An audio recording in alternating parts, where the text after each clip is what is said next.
मुबारकबाद देता हूं कि आप लोग वहां पर इकट्ठा हुए हैं हमारे उम्मीदवार हाजी आरिफ अली साहब के लिए। इससे पहले कि मैं अपनी तकरीर की शुरुआत करूं, मैं एक और अच्छी खबर सुनाना चाहता हूं। मजलिस इत्तेहादुल मुस्लिमीन अल्हम्दुलिल्लाह आप लोगों के जोश जज्बे और आप लोगों की दुआओं की वजह से दिन ब दिन बढ़ती जा रही है, उसे ताकत मिल रही है। और उत्तर प्रदेश के अंदर आए दिन अलग अलग पार्टियों में रहने वाले जितने भी हमारे लीडर्स,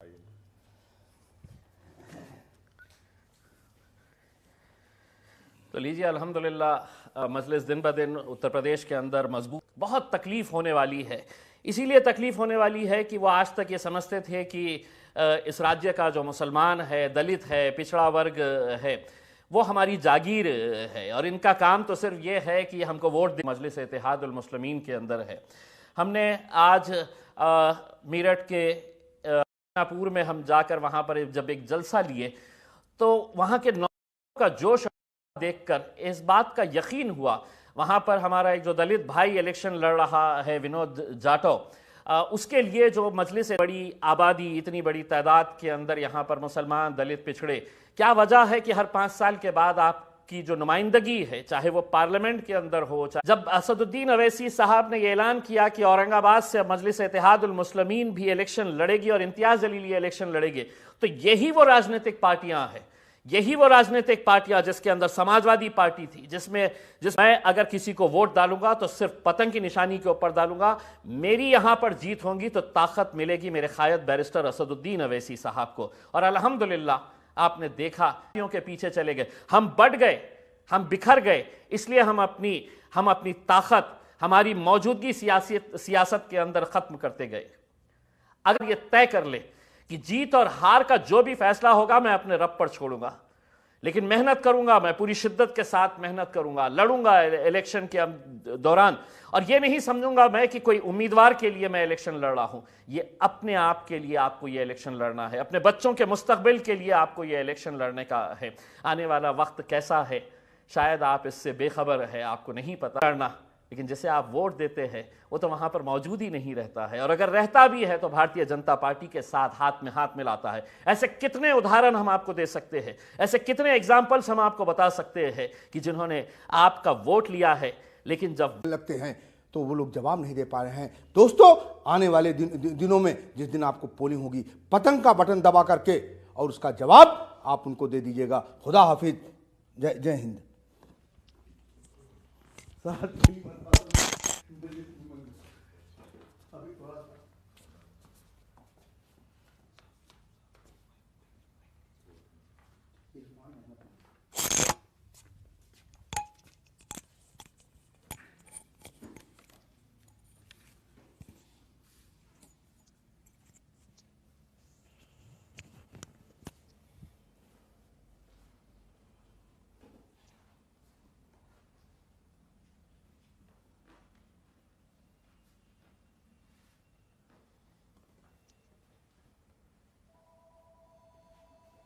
अंदर जाके फोन हटा दिया, ऊपर कर दिया।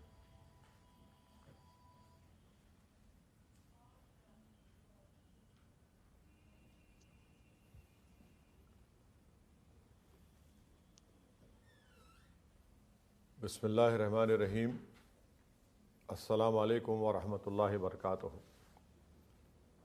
मैं सबसे पहले दौलहना विधानसभा के तमाम ज़िम्मेदारान का, बुज़ुर्गों का, इज़्ज़तदार माँ और बहनों का, गयूर नौजवानों का आज के दौलहना विधानसभा की इलेक्शन वर्चुअल रैली में आपका खैर मुक़द्दम करता हूँ, आपका वेलकम करता हूँ, आपका शुक्रिया अदा करता हूँ कि आपने अपना कीमती वक्त निकाल कर आज के इस वर्चुअल रैली में शिरकत की। और जहाँ जहाँ आप लोग मेरी आवाज़ सुन रहे हैं, मुझे देख रहे हैं, आपका बेहद शुक्रिया कि आप अपना कीमती वक्त निकाल कर हमारी बात को सुन रहे हैं और जुड़ रहे हैं। मैं आपको, दौलहना की विधानसभा की जनता को और उत्तर प्रदेश की जनता को, मजलिस इत्तेहादुल मुस्लिमीन के तमाम प्रत्याशी को, उम्मीदवारों को और भागीदारी परिवर्तन मोर्चा के तमाम कैंडिडेट्स को आपको शुक्रिया अदा करता हूं और आपसे अपील करता हूं कि इस उत्तर प्रदेश की विधानसभा के चुनाव में मजलिस इत्तेहादुल मुस्लिमीन ने तय किया है कि हम भागीदारी परिवर्तन मोर्चा का हिस्सा रहेंगे, और अगर इंशाअल्लाह ताला जनता और आवाम ने इस परिवर्तन भागीदारी परिवर्तन मोर्चा को अपने दुआओं से, अपने आशीर्वाद से, वोटों से सत्ता देती है, तो इसके पहले 2.5 साल के मुख्यमंत्री जनाब बाबू सिंह कुशवाहा साहब रहेंगे। और साथ ही साथ हमने ये भी तय किया कि दूसरे 2.5 साल के दलित इसका मुख्यमंत्री उत्तर प्रदेश का होगा, और 5 साल में एक अल्पसंख्यक समाज के मुसलमान को डिप्टी सीएम और 2 पिछड़ा समाज के लोगों को डिप्टी सीएम बनाया जाएगा। तो उत्तर प्रदेश में तमाम कमज़ोर लोग, तमाम मजलूम लोग, दबे हुए लोग, पिसे हुए लोग मिलकर आज अपनी हिस्सेदारी की लड़ाई लड़ रहे हैं, और बाबू सिंह कुशवाहा साहब को इसका इंशाअल्लाह ताला उत्तर प्रदेश का मुख्यमंत्री बनाने का हमने अज़म लिया है, हमने एक वादा किया है, और हमारी पूरी कोशिश इसी जानिब लगी हुई है। मैं आपको बताना ज़रूरी समझता हूँ कि मजलिस इत्तेहादुल मुस्लिमीन पर लोग मुख्तलिफ़ इल्ज़ामात लगाते हैं, मगर मैं आपको बता रहा हूँ कि मजलिस की कामयाबी के लिए जो हमारे पूरे ज़िम्मेदारान, हमारे अरकान, हमारे कार्यकर्ता, हमारे अध्यक्ष जो कोशिशें कर रहे हैं, उसका मकसद एक ही है कि हिस्सेदारी की लड़ाई में आपको अपना हिस्सा मिले, भागीदारी की लड़ाई में आपको अपना हिस्सा मिले। मैं यहाँ पर कोई गढ़ बनाने नहीं आया हूँ, मैं यहाँ पर कोई ज़मीन और दौलत कमाने के लिए नहीं आया हूँ। मैं यहाँ पर आया हूँ तो आपके दिल में थोड़ी सी जगह पाने आया हूँ। मैं यहाँ पर आया हूँ इसलिए कि आपको नेता बनाया जाए। मैं यहाँ पर अगर आया हूँ, मेरे तमाम पार्टी के ज़िम्मेदारान अगर कोशिश कर रहे हैं तो आपके दिल दिमाग में एक इनकलाब बर्पा करने के लिए आए हैं। आपके दिल दिमाग में इस नाइंसाफ़ी के ख़िलाफ़, आपके दिल दिमाग में एक जज्बा और गुस्सा पैदा करने के लिए आए हैं। वो जज्बा, वो गुस्सा क्या है और क्यों है? वो इसलिए है कि आज आप देख रहे हैं कि बरसों से कमज़ोरों को, पिछड़ों को, अल्पसंख्यक समाज के मुसलमानों को सिर्फ वोट के तौर पर इस्तेमाल किया गया। एक एटीएम की मशीन की तरह इलेक्शन के वक्त आकर किसी का डर दिखाकर बीजेपी को हराना है, फलां को जिताना है। मेरे अजीज़ दोस्तों और बुज़ुर्गों, यकीनन हमारा अज़म है, हमारा वादा है, हमने संकल्प लिया है कि हम इंशाअल्लाह ताला योगी को दोबारा उत्तर प्रदेश का मुख्यमंत्री नहीं बनाने देंगे, और पूरी हमारी कोशिश उसी जानिब है। मगर क्या आप ये जानते हैं कि आप और हमने क्या हासिल किया? क्या मिला हमको? कुछ नहीं मिला। बर्बादी, तबाही, बेरोज़गारी, फसादात, बच्चों को की जवानी जेल में या फिर एनकाउंटर कर दिया जाता है। मेरे बताइए फिर कौन से इंसाफ की बात?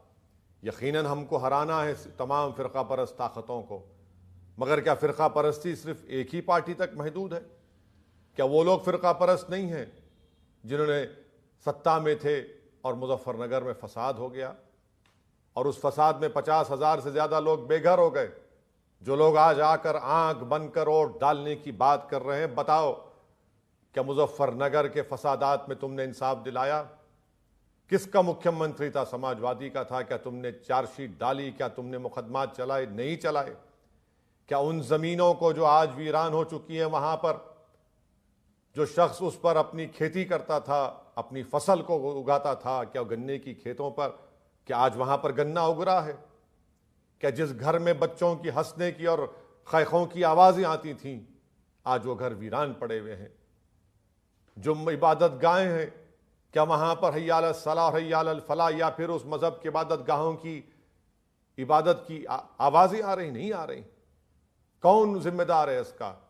और लोग कहते हैं कि पुरानी बात है, भूल जाओ। नहीं, पुरानी बातों को नहीं भुलाया जा सकता। ख़ास तौर से नाइंसाफ़ी और जुल्म जब होता है, उस नाइंसाफ़ी और जुल्म का जब तक इंसाफ नहीं होगा, उन मजलूमों से जिनसे इंसाफ नहीं हुआ, उन बातों को हम नहीं बुला पाएंगे, ना हम बुलाने भूलने देंगे। मेरे अजीज़ दोस्तों और बुजुर्गों, दूसरा इल्ज़ाम लगाते असदुद्दीन ओवैसी पे, ओवैसी मिला हुआ है। बताओ, तुम्हारे पास अगर कोई सबूत है तो बताओ। तुम सिर्फ डर कर, बौखलाहट का शिकार होकर तुम आज इस अनाप शनाप बकवास बक रहे हो।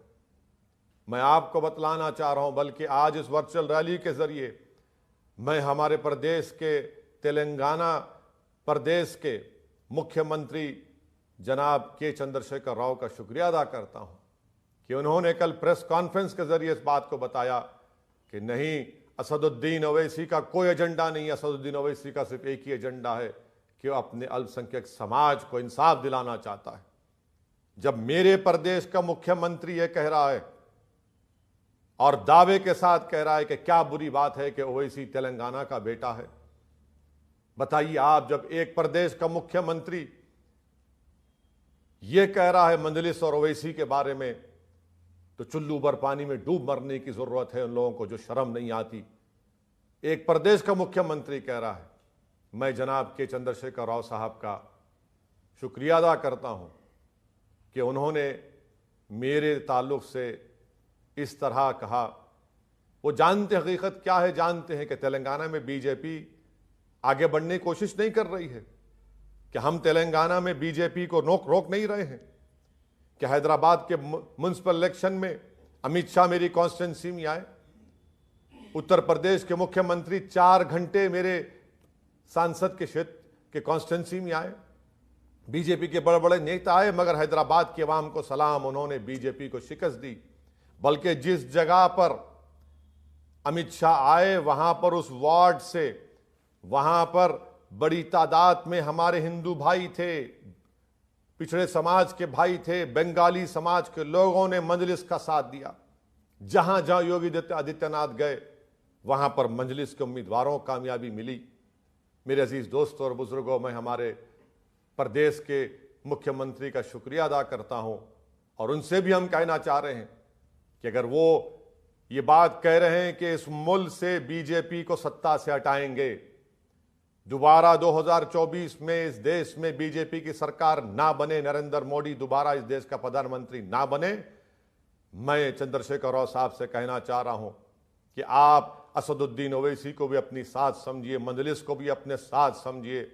हमारी भी कोशिश यही है कि दोबारा इस देश में 2024 में, बल्कि बीजेपी की सरकार 24 में भी ना बने और 2022 में भी योगी आदित्यनाथ उत्तर प्रदेश, जो देश का सबसे बड़ा प्रदेश है, उसके मुख्यमंत्री ना बने।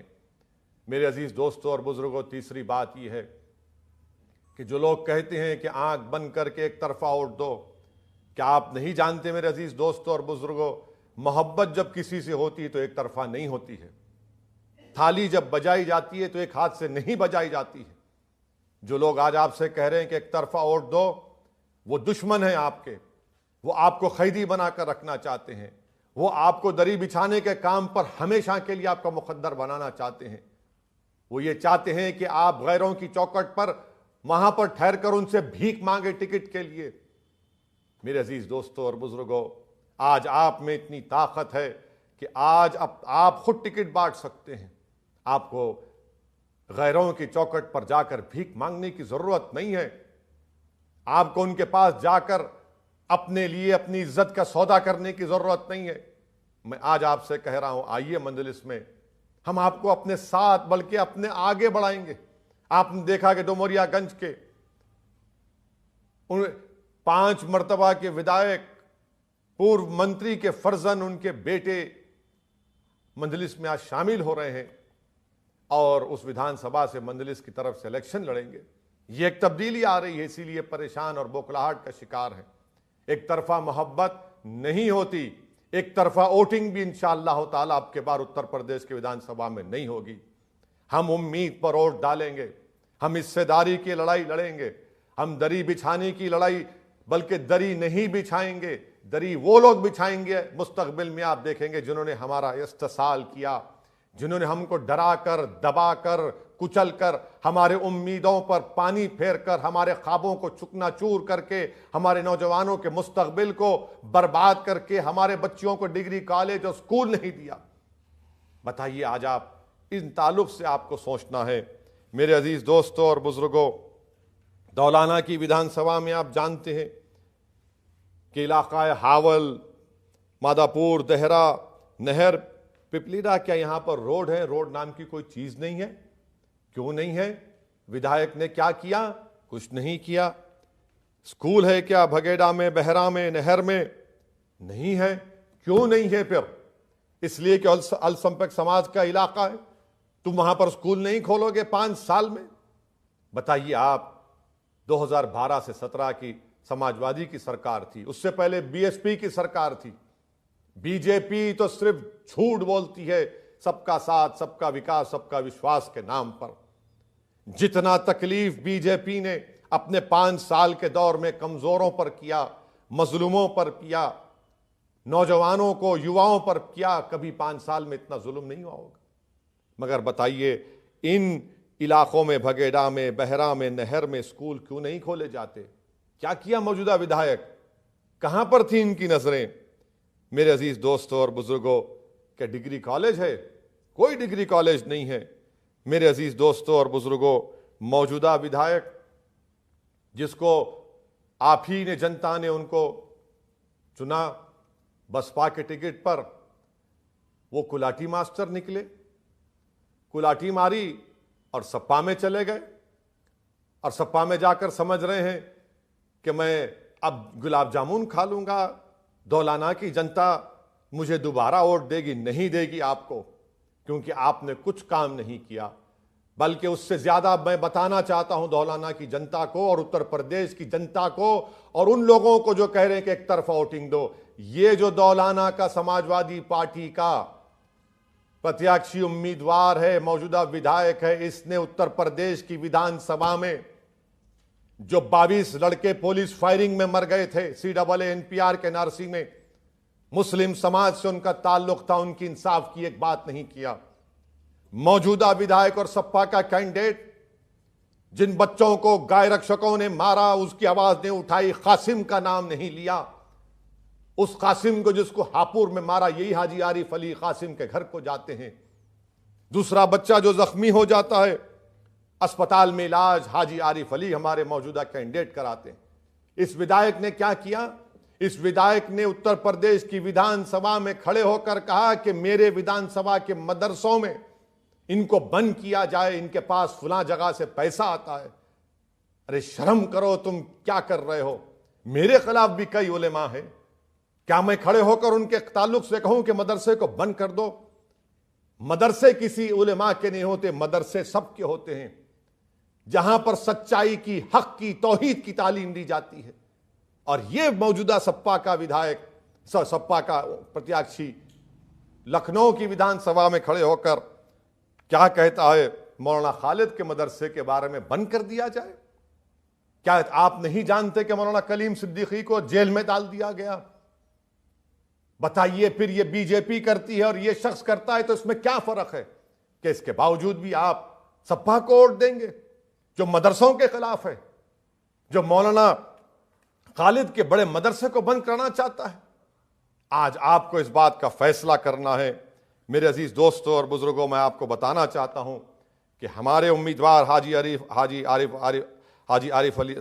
आरिफ ने अल्हम्दुलिल्लाह उन्होंने हमारी भाभी चेयरमैन है, उन्होंने अपने नगर पंचायत में 2004 लोगों को फ्लैट दिलाया गवर्नमेंट स्कीम से।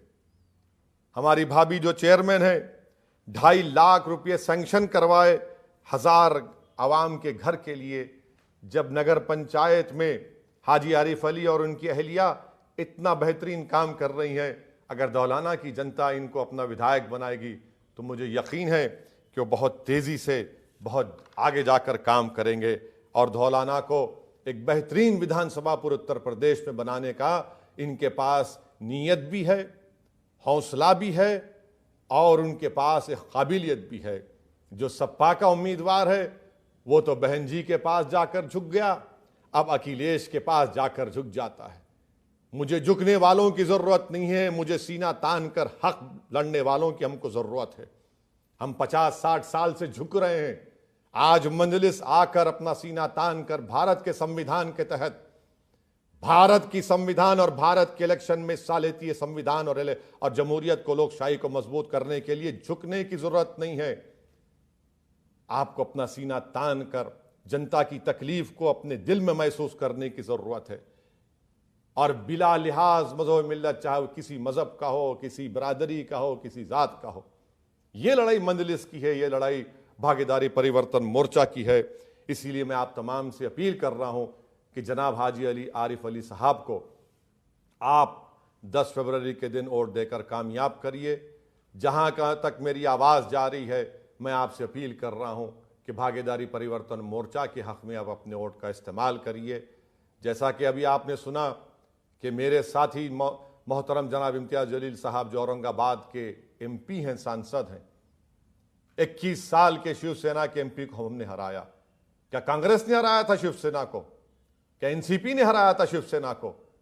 क्या सपा के वहां पर जो पार्टी उन्होंने हराया? इम्तियाज मंजलिस को औरंगाबाद की जनता ने बिला लिहाज मज़हब मिल्लत, हमारे हिंदू भाई, मुसलमान भाई, पिछड़ा समाज, अति पिछड़ा और ख़ास तौर से दलित समाज ने इम्तियाज जलील साहब के हक़ में अपना वोट दिया और औरंगाबाद में हमने एक नई तारीख बनाई है।